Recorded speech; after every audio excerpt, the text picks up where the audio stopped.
The Alpha King's son was born Wolfless, until an Omega Maid pulled out something mysterious. The moon did not sing to Adrian Whitford. It mocked him. In a kingdom where the shift was the currency of power, the crown prince was a pauper in a palace of gold.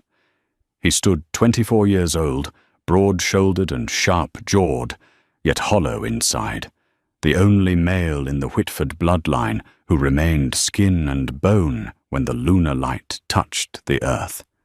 They called him the Hollow Prince. They whispered that his blood was water, but as he stood on the precipice of his banishment, watching the frantic feral court dance below, Adrian didn't know that the girl scrubbing the floor behind him, a girl whose name he hadn't bothered to learn, held a secret in her apron pocket that could not only break his curse, but shatter the very foundation of the Alpha's throne. The great hall of the Whitford citadel smelled of roasted venison, pine needles, and the cloying metallic scent of aggression. It was the eve of the lunar equinox, the night the pack celebrated strength, lineage, and the raw brutality that kept King Cassian Fernbrook, Adrian's father, on the throne. Technically, Adrian carried the name Whitford, his mother's name, a silent protest she had enacted before her untimely death. But the kingdom belonged to Cassian, a man who wore his wolf like a second skin, a beast of charcoal fur and malice. Adrian sat at the high table, nursing a goblet of wine he had no intention of drinking. He felt the eyes of the court on him. They pricked his skin like needles. To his left sat Anastasia Blackwell, the daughter of the Southern Alpha. She was beautiful in a terrifying way, her hair a cascade of midnight silk, her eyes predatory amber. She was intended to be his betrothed, provided he ever presented his wolf. "You look pale, Prince Adrian," Anastasia purred, her voice low enough that only the high table could hear. She sliced into her steak with unnecessary force. "Perhaps the moonlight is too bright for your delicate constitution." Adrian gripped the stem of his goblet until his knuckles turned white. "My constitution is fine, Anastasia. I simply find the display of gluttony exhausting." "Gluttony?" She laughed, a sound like breaking glass. "It is hunger, Adrian, a hunger you wouldn't understand. The wolf eats because it must. You eat merely to survive." "Enough," King Cassian growled. He didn't look at his son. He never looked at his son if he could help it. The king was a massive man, scarred and graying, radiating an aura of dominance that made the air heavy. "Do not tease the boy, Anastasia. It is not his fault he was born a mistake." The silence that followed was louder than any howl. Adrian felt the familiar burn of humiliation in his chest, a cold fire that had lived there since his 16th birthday, the day he failed to shift for the first time. "I am not a mistake, father," Adrian said, his voice steady despite the trembling in his hands. "I am a man." "Perhaps that is enough." Cassian turned then, his eyes flashing with a dangerous, golden luminescence. "A man?" he sneered, his voice booming across the hall, silencing the music and the chatter. "In this kingdom, a man without a wolf is meat. You are a vulnerability, Adrian, a weakness in the wall, and I am tired of defending you." The king stood, his chair scraping violently against the stone floor. 3 days, Cassian announced, addressing the hundreds of nobles, warriors, and shifters gathered. "The equinox culminates in 3 days. If the prince has not shifted, by the time the moon reaches its zenith on the 3rd night, he will be stripped of his title. He will be exiled to the wastes."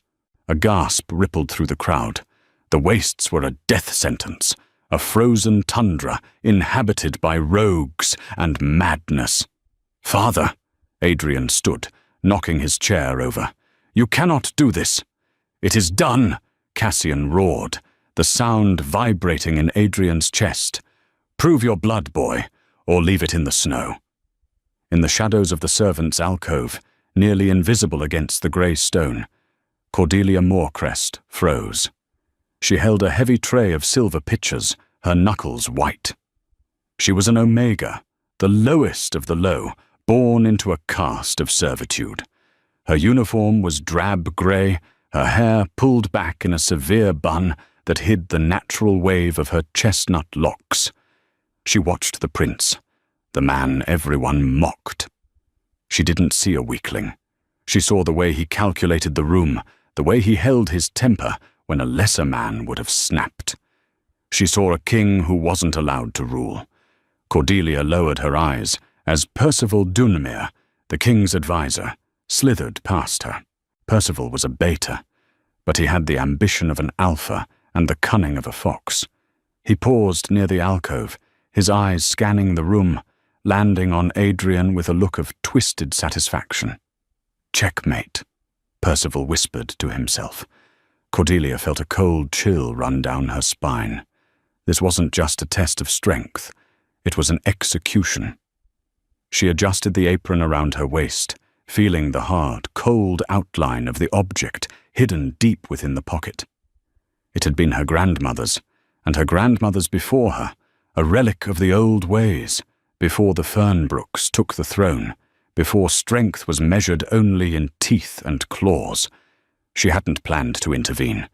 An omega who caught the eye of the court usually ended up dead. But looking at Adrian, standing alone against a sea of predators, Cordelia felt a pull she couldn't explain. It wasn't pity. It was recognition. He was trapped in a cage of their making. And she held the key.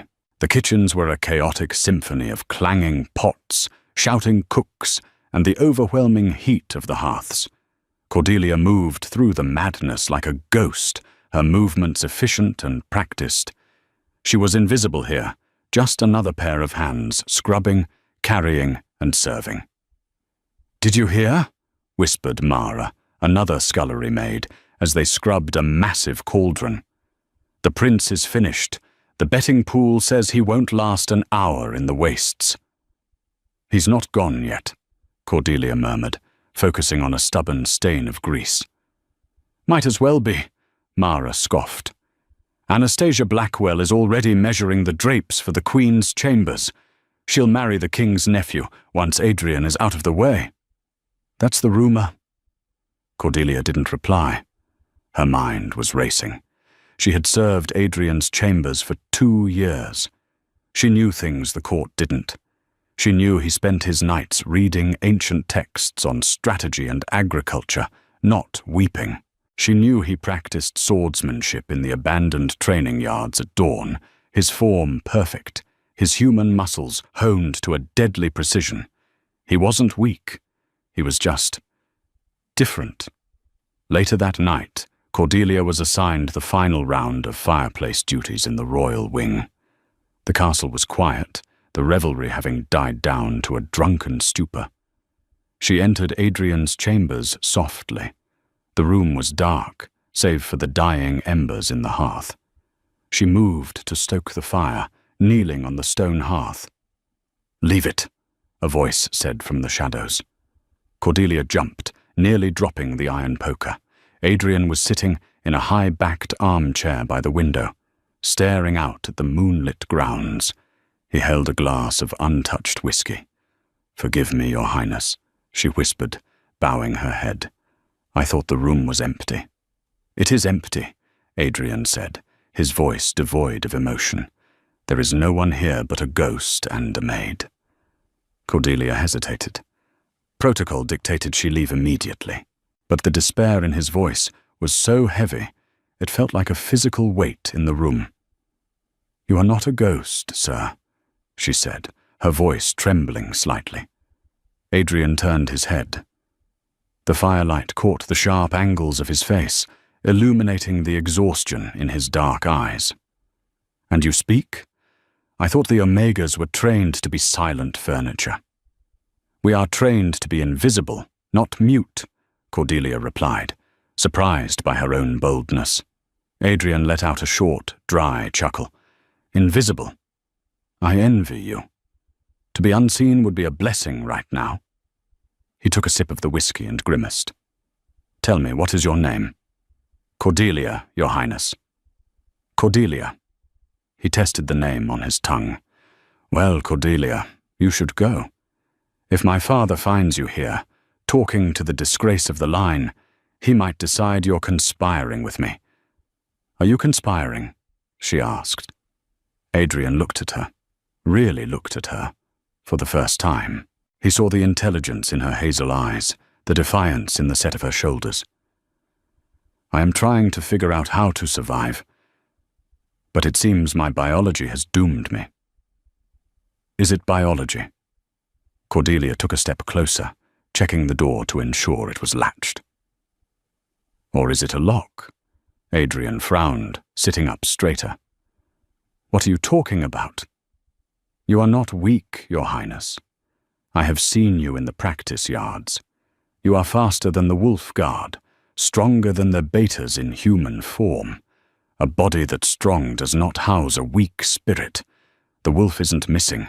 It's buried." Adrian stood up, his height imposing even without the shift. "Careful, Cordelia. You speak of things you don't understand. The royal healers, the shamans, they have all examined me. There is nothing there." "They looked for a wolf," Cordelia said, her heart pounding against her ribs. "They didn't look for the cage." She reached into her apron pocket. Her fingers brushed the cool, smooth surface of the object. It hummed against her skin, a low vibration that traveled up her arm. "What do you know?" Adrian demanded, stepping closer. The air between them crackled, not with magic, but with a sudden, intense tension. "I know that the history books are written by the victors," Cordelia whispered, "and I know that your mother, Queen Helena, was not just a Whitford. She was a descendant of the Moon Singers." Adrian froze. "The Moon Singers are a myth. Heretics wiped out centuries ago." "Not all of them," Cordelia said. "Some became maids, some became invisible." Before Adrian could respond, the heavy oak door handle rattled. Heavy boots thudded in the hallway. "Hide!" Adrian hissed, pointing toward the heavy velvet curtains of the balcony. Cordelia scrambled behind the drapes just as the door swung open. Through the slit in the fabric, she saw Percival Dunmer enter, followed by two of the king's elite guards. "A late night, my prince?" Percival's voice was oily, dripping with false concern. "I am contemplating my exile, Percival. Do you mind?" "Not at all. I merely came to deliver a message from your father. Tomorrow, the trials begin. He wants you to participate in the hunt, as a runner." Cordelia stifled a gasp. The hunt was a brutal training exercise where fresh recruits chased down a target. For the prince to be the prey, it was a humiliation beyond measure. "I understand," Adrian said, his voice cold. "Good. Rest well, Prince. You'll need your energy." Percival's eyes lingered on the room, scanning the corners, before he turned and left, the guards trailing behind him. Once the door clicked shut, Cordelia emerged. Her face was pale. "They mean to kill you during the hunt. An accident in the woods." Adrian stared at the door. "I know." "Then you must use this," Cordelia said. She pulled her hand from her pocket. In the dim firelight, the object in Cordelia's hand didn't look like a weapon. It looked like a piece of jewelry, perhaps a pendant. But it was raw and unpolished. It was a shard of obsidian, jagged and black as pitch, but suspended within the center of the stone was a single, swirling drop of liquid silver that moved with a life of its own. It was bound in tarnished copper wire, twisted into the shape of a howling mouth. Adrian stared at it. "What is that?" "It is a soul anchor," Cordelia said, her voice barely a whisper. She held it out to him, but he didn't take it yet. He looked at it with a mixture of fear and fascination. "My grandmother gave it to me before she passed," She served your mother. My mother? Adrian's gaze snapped to Cordelia's face. My mother died giving birth to me. That's why my father hates me. He says I killed the only thing he ever loved. That is the story he tells, Cordelia corrected gently. But the Omegas tell a different one. Helena didn't die from childbirth. She died from exhaustion. She used the last of her life force to seal something away. Adrian took a step back, hitting the edge of the windowsill. Seal what away? Your wolf, Cordelia said. She bound it. She anchored it deep within your soul where your father couldn't reach it. Why? Adrian shook his head, denial rising in his throat. Why would she make me this way? Why would she make me a cripple in a world of warriors? Because she knew what your father is, Cordelia said, her eyes fierce. She knew that if you presented a wolf too early, if you showed the power you truly hold, Cassian would see you as a threat. He kills rivals, Adrian, even his own kin. Look at his brothers, all dead by accidents or rogue attacks. She hid your wolf to save your life until you were ready. Ready? Adrian laughed bitterly. I am 24. I am about to be exiled. I am not ready. You are, Cordelia insisted. She stepped forward, closing the distance between them. She grabbed his hand, a forbidden act for a maid, and pressed the obsidian shard into his palm. The moment the stone touched his skin, Adrian gasped. A shockwave rattled through his body, not painful, but profound. It felt like a dormant heart suddenly beating in his chest. The silver liquid inside the obsidian began to glow, pulsing in rhythm with his own blood. The seal was made with moon-singer magic, Cordelia explained hurriedly. This anchor is the key. It draws out the resonance. It breaks the dam. Adrian stared at the stone, his hand trembling. He could feel it, a scratching at the back of his mind, a growl that wasn't a sound, but a vibration in his marrow. It terrified him. If I use this... Adrian looked at her, his dark eyes vulnerable. What will happen? I don't know, Cordelia admitted. But I know that tomorrow, during the hunt, they will come for you. If you run as a man, you die. If you face them, I might still die, he finished. But you will die a wolf, she said softly. A sudden, sharp knock at the door froze them both. Open up! Royal Guard! Adrian shoved the stone into the pocket of his trousers. He grabbed Cordelia by the shoulders, his grip strong. The servants' passage behind the tapestry. Go. Now. Adrian. Go, he commanded, the authority in his voice unmistakable. Cordelia scrambled behind a heavy tapestry depicting the First War, just as the door burst open. It wasn't Percival this time. It was Anastasia Blackwell, flanked by 2 of her personal guards. She wasn't dressed for court. She was dressed in black leather hunting gear. Practicing your hiding skills, darling?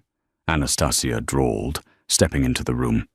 She looked around, her nose twitching. She sniffed the air. I smell cheap soap and fear. Adrian stood his ground, blocking the view of the tapestry. What do you want, Anastasia? It is past midnight. I came to give you a sporting chance, she said, walking a circle around him. She trailed a finger down his chest. Run tonight, Adrian. Leave the citadel. If you leave now, before the hunt, I can ensure the guards on the west gate look the other way. Why would you do that? Adrian asked, his eyes narrowing. Because I have a heart, she smiled, showing too many teeth. And because watching the dogs tear you apart tomorrow will be messy. I dislike mess. You want me gone so you can claim the throne without a marriage, Adrian deduced. If I'm exiled, the line of succession breaks, and the strongest alpha takes the crown. That would be you, wouldn't it? Or rather, You and whatever puppet you marry." Anastasia's smile vanished. "You are smarter than you look. It is a shame about the rest of you." She leaned in close, her lips brushing his ear. "Don't be a hero, Adrian. Heroes bleed the most." She turned on her heel and marched out, her guards following. Adrian waited until their footsteps faded. He turned back to the tapestry, but Cordelia was already gone. He reached into his pocket and pulled out the obsidian shard. It was warm now, hot even. He walked to the mirror. He looked at his reflection, the pale skin, the human eyes. But as he squeezed the stone, he saw a flicker in the glass. For a second, just a second, his reflection didn't blink, and the eyes staring back weren't brown. They were violet, the color of the ancient kings. He clenched his fist around the stone. Tomorrow he would run. But he wouldn't run away. The forest floor was a labyrinth of frost-bitten roots and decaying leaves, slick with the morning dew. Adrian ran. His lungs burned like they were filled with crushed glass, his human legs pumping rhythmically against the uneven terrain. He wore only a thin tunic and trousers, the standard garb for the prey in the royal hunt. Behind him, the baying of hounds and the deeper, guttural snarls of shifting wolves echoed through the trees. They had given him a 10-minute head start. It had been an insult, not a mercy. "Run!" his mind screamed. "Don't look back!" He vaulted over a fallen log, his boots skidding in the mud. He could hear them closing in, the heavy thud of paws, the snapping of branches. The recruits, eager to prove their viciousness to King Cassian, were not holding back. And leading them, Adrian knew, would be Anastasia's personal guard, instructed to make the accident look convincing. He reached the edge of the ravine, a steep drop into a rushing river below. It was a dead end. He spun around, his chest heaving, sweat plastering his dark hair to his forehead. 3 wolves burst from the underbrush.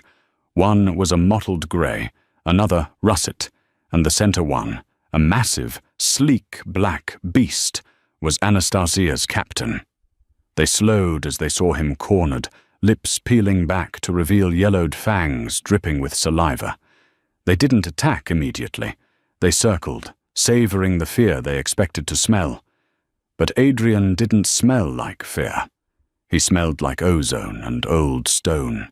He reached into his pocket, his fingers wrapping around the obsidian anchor. It was scorching hot now, vibrating so violently it made his hand numb. "Come on, then!" Adrian shouted, his voice cracking but loud. "Finish it!" The black wolf lunged. Time seemed to warp. As the beast was mid-air, jaws aiming for Adrian's throat, Adrian squeezed the stone with every ounce of strength he possessed. He didn't just hold it, he pulled from it. He visualized the cage Cordelia had described, the dam holding back the river. "Break!" he commanded his own soul. A sound like a thunderclap shattered the silence of the woods.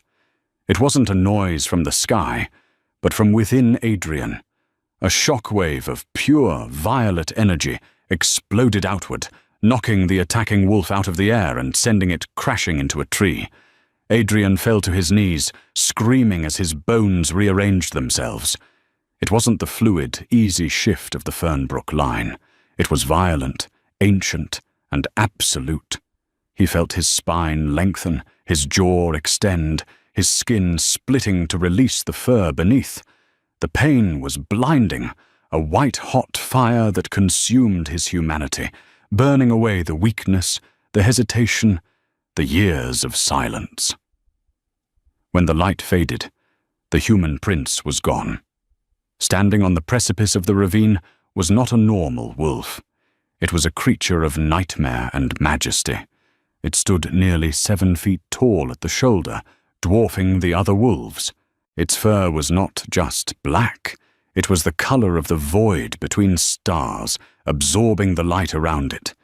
But it was the eyes that made the other wolves whine and press their bellies to the dirt. They were violet, glowing, electric, terrifying violet. The black wolf, Adrian, looked down at his paws, feeling the immense power surging through his muscles. He looked at the hunters. They were trembling, their dominance utterly shattered by the presence of a true alpha. He didn't kill them. He didn't have to. He let out a growl that vibrated in the marrow of their bones, a command that required no translation. Run. The hunters turned and fled, tails tucked between their legs, yelping like pups. Adrian stood alone on the cliff edge. He threw his head back and howled. It was a sound that had not been heard in the kingdom for 300 years, the song of the moon singer's bloodline, a melody of sorrow and conquering strength. The howl rolled over the Whitford citadel like a physical wave. In the great hall, goblets rattled on the tables. King Cassian, who had been laughing at a jest from Percival, froze. His wine glass slipped from his fingers and shattered on the floor. "What was that?" Anastasia whispered, her amber eyes widening. "That," Cassian said, his voice, barely audible, sounded like a ghost. In the scullery, Cordelia dropped the scrubbing brush. She felt it, a pull in her chest so strong it nearly knocked the wind out of her. The soul anchor had done its work. The resonance was complete. "He did it," she breathed. "Did what?" Mara asked, looking around nervously. "Did you hear that noise? It sounded like a monster."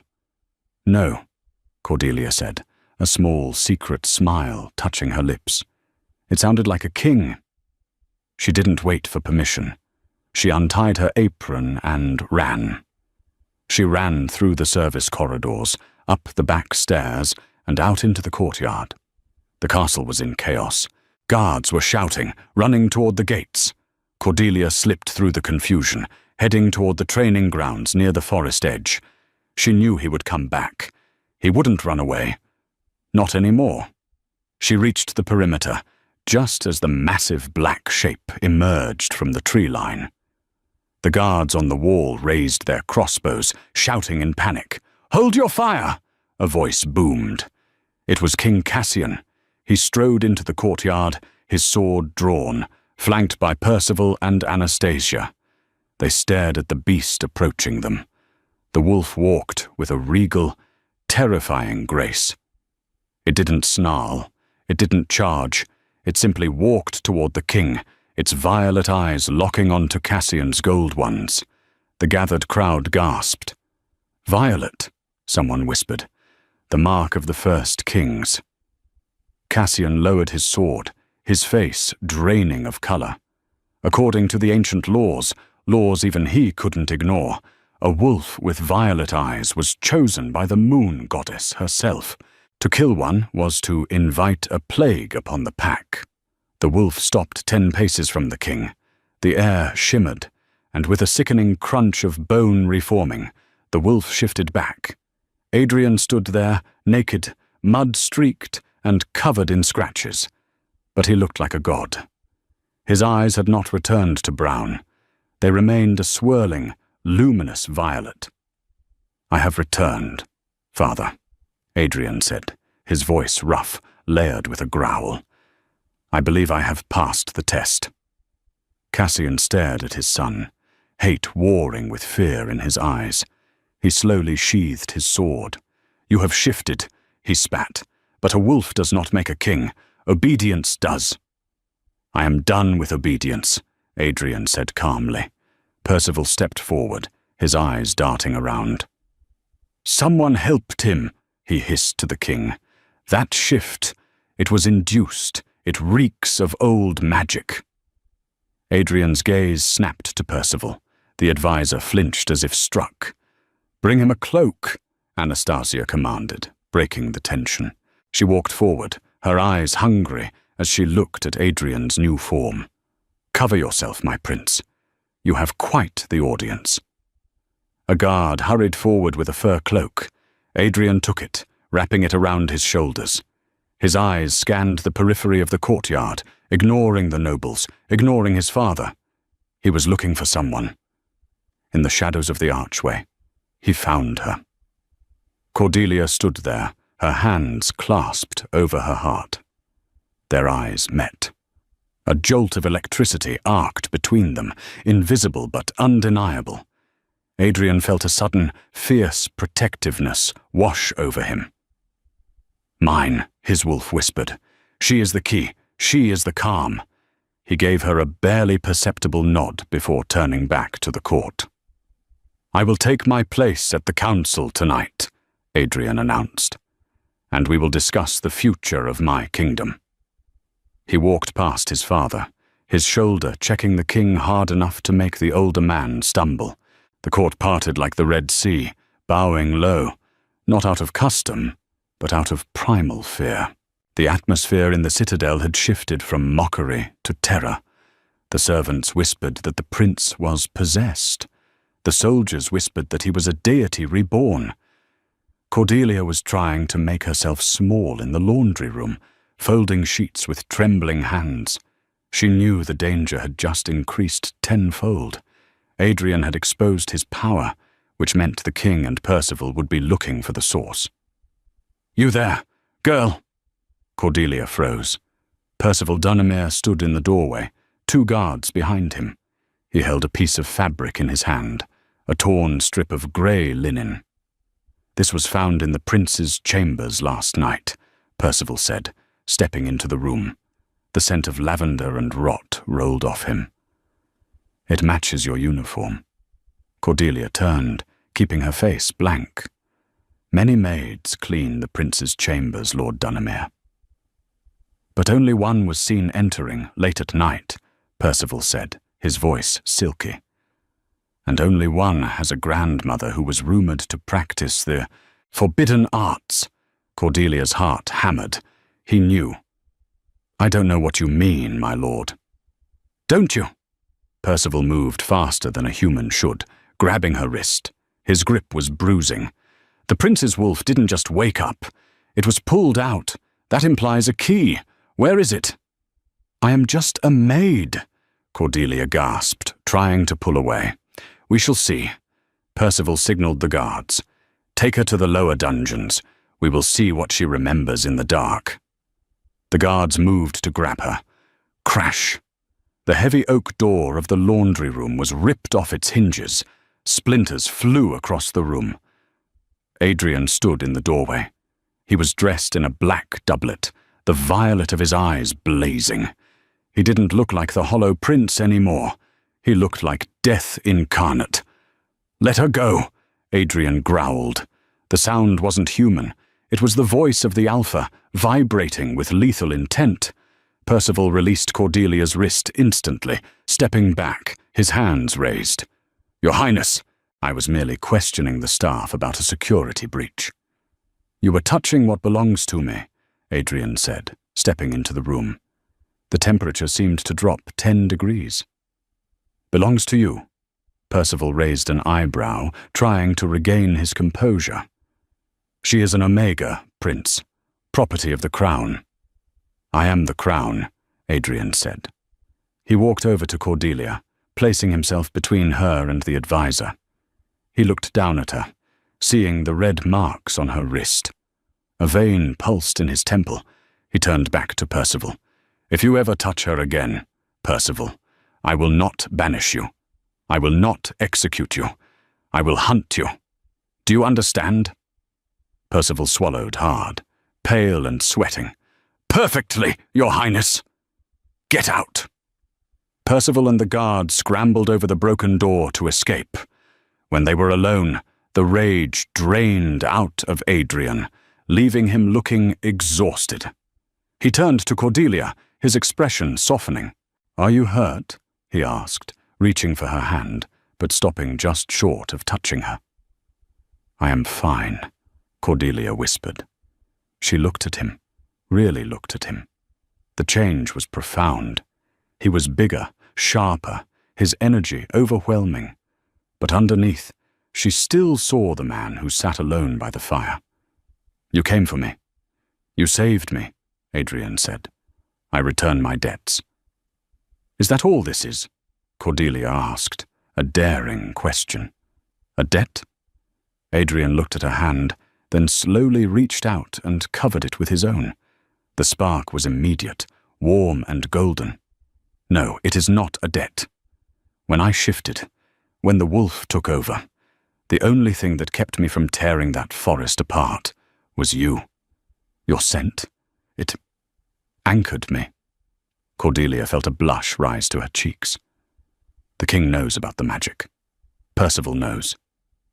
"Let them know," Adrian said fiercely. "I am done hiding, but you are not safe in the servants' quarters anymore." "Where should I go?" "My chambers," Adrian said. "I am appointing you as my personal valet. You will sleep in the anteroom. No one enters or leaves without my permission." "People will talk, Adrian," she warned, using his name without the title. "Let them talk," he said, stepping closer, his violet eyes searching hers. "Let them scream. I have the power of the ancients now, Cordelia, and I intend to use it to clean this kingdom of its rot." He paused, looking at the door where Percival had fled.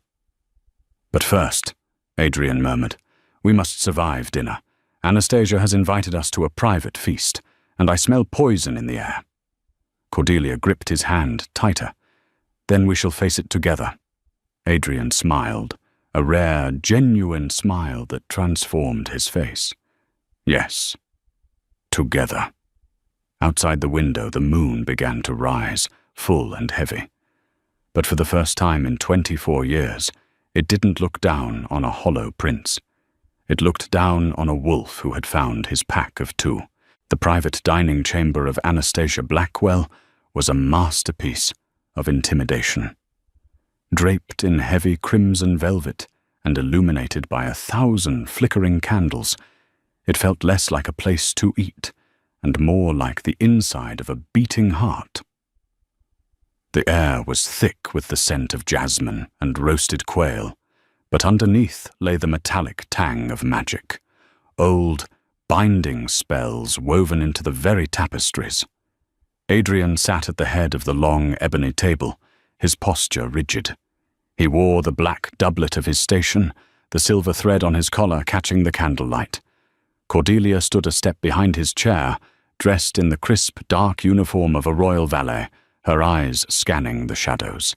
She felt the heavy weight of the obsidian anchor in her pocket, though its heat had subsided into a steady, rhythmic thrum, syncing with the prince's heartbeat.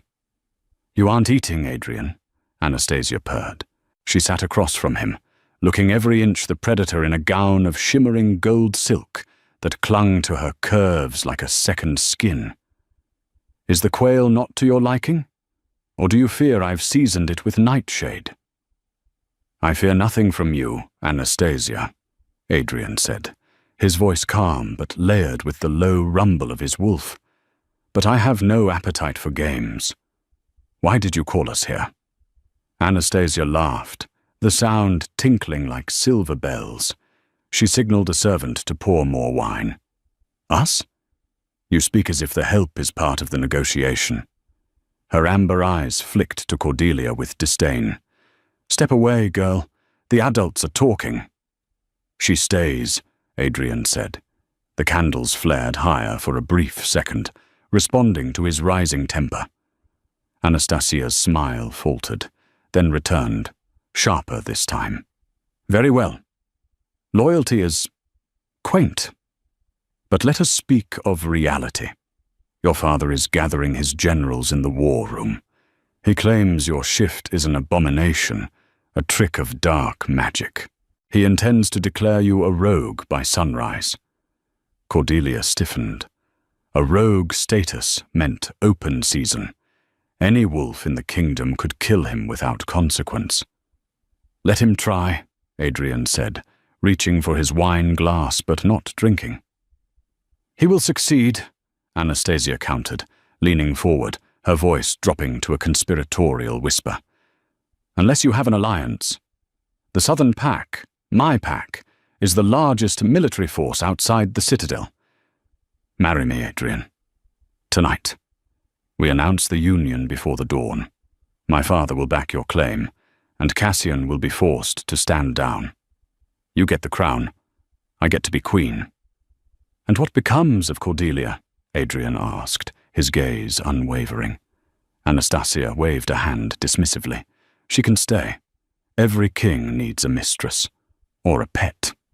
I am not a jealous woman, Adrian. I only care about power." Silence stretched across the table, taut as a bowstring. Cordelia looked at the back of Adrian's head, her heart pounding. It was a logical offer. It was the safe choice. It would save his life. Adrian slowly stood up.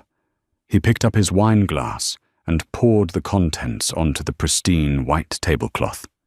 The red liquid spread like a blood stain. "You misunderstand the nature of power, Anastasia," Adrian said softly.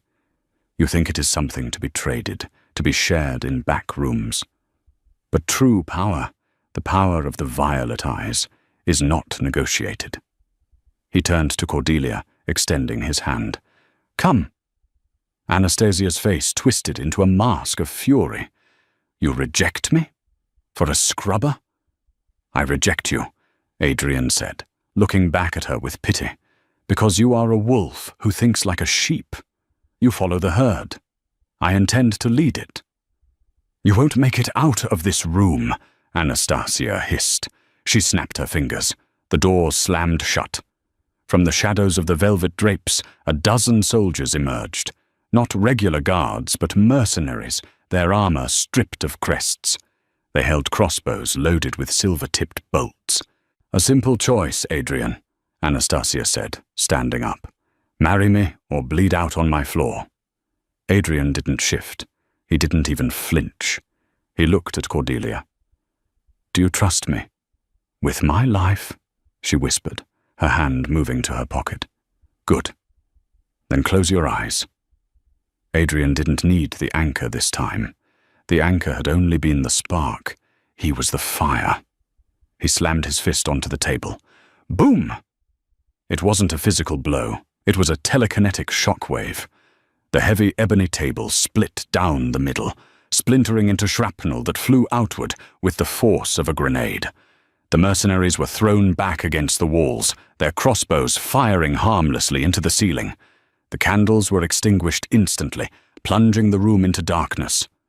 "Run!" Adrian commanded. He grabbed Cordelia's waist, hauling her toward the balcony doors.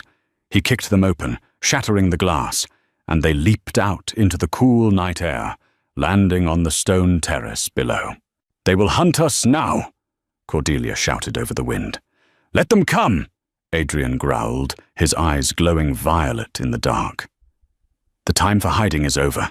The citadel was a fortress of stone and paranoia. News of the incident at Anastasia's dinner spread like wildfire, twisting with every retelling. By midnight, the rumor was that the prince had turned into a demon and slaughtered the southern delegation. Adrian and Cordelia had taken refuge in the old library, a towering, dusty spire that had been abandoned for decades. It was the one place the soldiers wouldn't think to look. They believed books were for the weak. Cordelia paced the narrow aisles of rotting parchment, her mind racing. "We are trapped, Adrian. Percival has sealed the gates. The king has mobilized the elite guard. We are 2 against an army." Adrian sat at a heavy oak desk, reading a crumbling manifesto he had pulled from a locked shelf. "We are not 2, he murmured. "And this is not an army." He turned the book around. It was a genealogy of the first kings. "My mother didn't just hide my wolf, Cordelia. She hid a legacy. The violet eyes aren't just a mutation. They are a sign of the spirit walker. A wolf capable of commanding not just the body, but the mind of the pack." "Mind control?" Cordelia asked, horrified. "No, resonance. The Alpha King doesn't rule through fear. He rules through connection. My father severed that connection years ago. He rules by breaking the pack. I can rule by healing it." "But how?" "By speaking the truth," Adrian said. But to do that, I need to get to the bell tower. The bell tower was the highest point in the citadel. It housed the voice of the elders, a massive bronze bell used to call the entire city to assembly. The tower is guarded by the Night Watch, Cordelia pointed out. They are the most loyal to your father. Then we will have to be clever, Adrian said. He looked at her, his expression intense. I need the anchor, Cordelia. She handed it to him. He didn't use it to draw power this time. Instead, he placed it on the desk and crushed it with the hilt of a dagger. Adrian, she gasped. The obsidian shattered, but the silver liquid inside didn't spill. It floated into the air, a shimmering mist of pure energy. It served its purpose, Adrian said. It woke me up. Now I need you to guide it. Me? You are an Omega. You are the caretakers of the soul. You have the empathy I lack. Take this mist, he gestured to the floating silver light.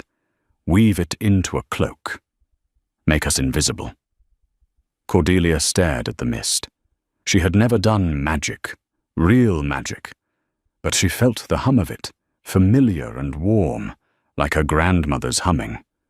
She closed her eyes and reached out with her mind, imagining the shadows wrapping around them, softening their edges, silencing their steps. The silver mist obeyed. It expanded, swirling around them until the library disappeared, replaced by a grey, shifting fog.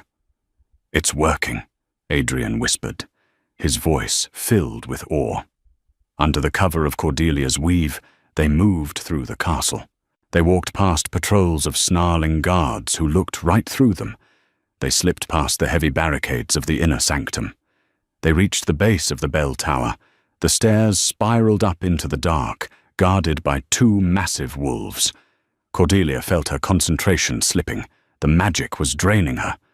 I can't hold it much longer, she panted, sweat beading on her forehead.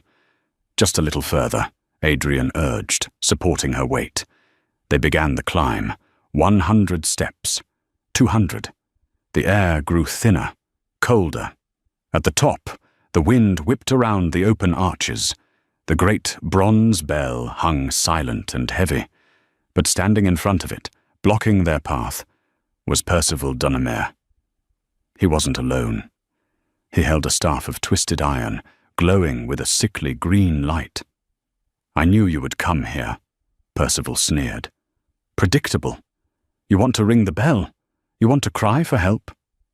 I want to end this, Adrian said, stepping out of the fading mist. He lowered Cordelia gently to the floor. Rest now.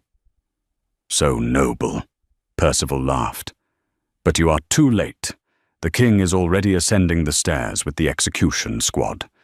You are trapped, little wolf. Percival raised his staff. And I will take great pleasure in skinning you before he arrives.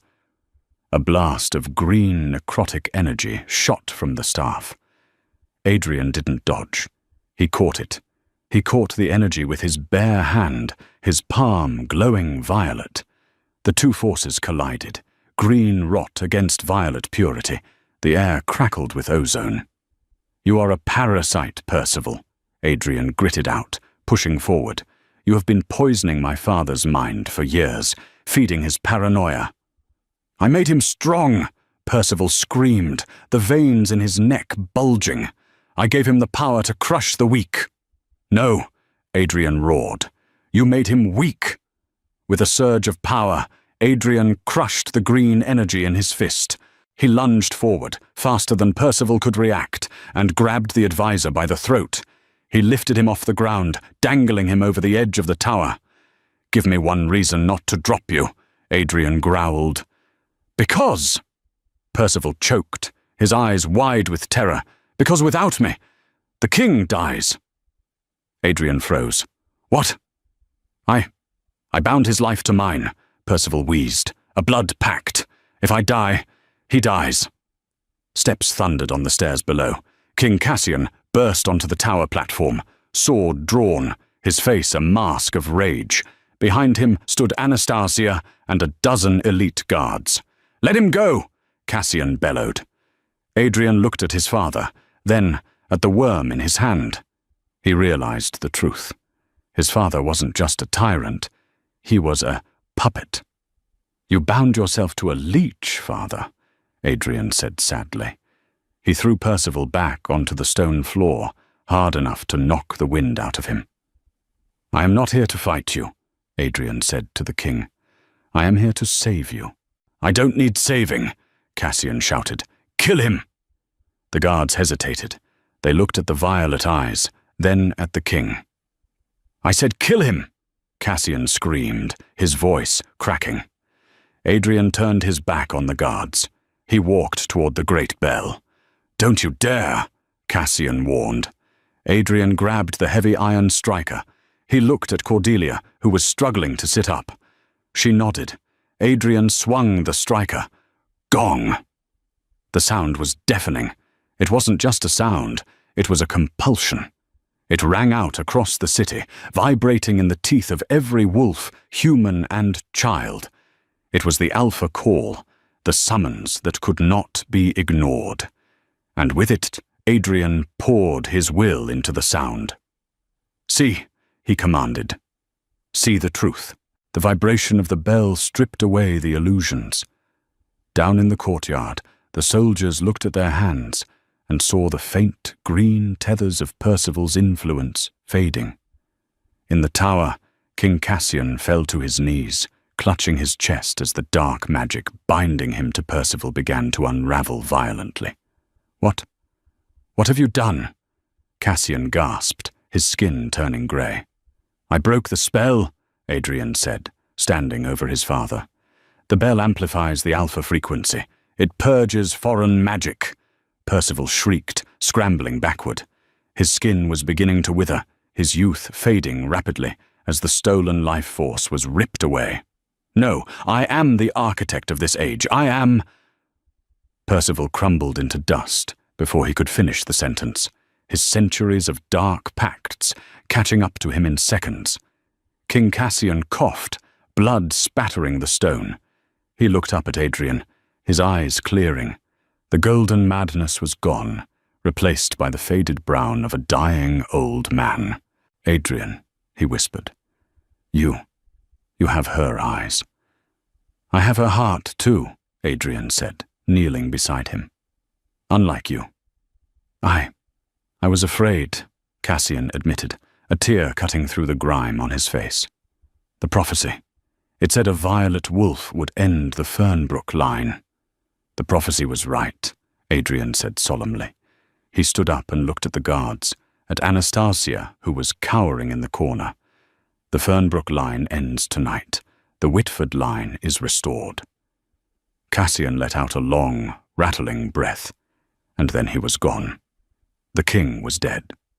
Silence descended on the tower, heavy and absolute.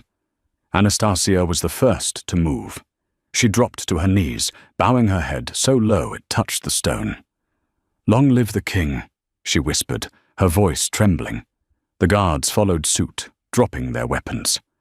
"Long live the king!" Adrian didn't look at them. He walked over to Cordelia. She was pale, exhausted, leaning against the cold stone wall. "Are you all right?" he asked, his voice losing its command, returning to the gentle tone of the man in the firelight. "I am just a maid, Your Highness," she teased weakly. "This is a bit much for a Tuesday." Adrian smiled. He reached out and cupped her face.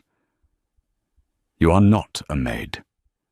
You are the Queen's own blood. The Moon Singers were the first advisors. You are my equal." He turned to the open archway. Below, the city was waking up. Thousands of torches were being lit. They were waiting for a sign. "What will you tell them?" Cordelia asked. Adrian took her hand. "I will tell them that strength is not about how hard you can bite. It is about who you protect." He led her to the balcony edge. They stood together, silhouetted against the massive silver moon. "Shift with me," Adrian whispered. I can't," Cordelia said.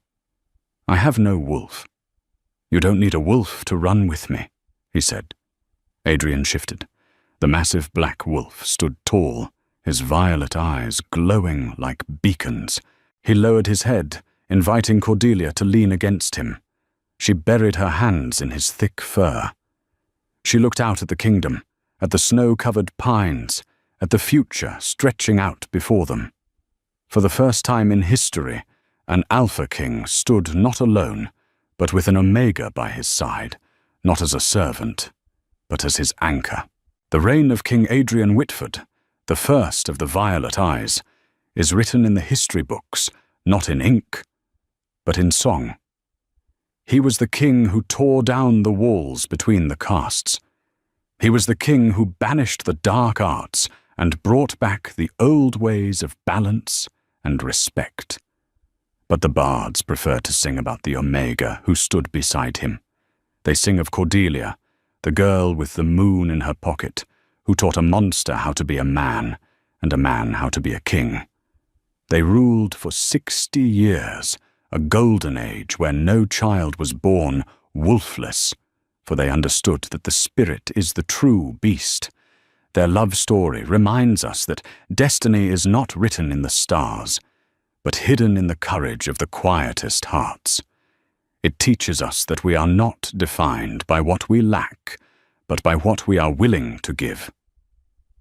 If you believe that true strength lies in the heart and not the claws, like, share, and subscribe for more tales of love, magic, and rebellion. May your own moon always be full and your anchor always hold.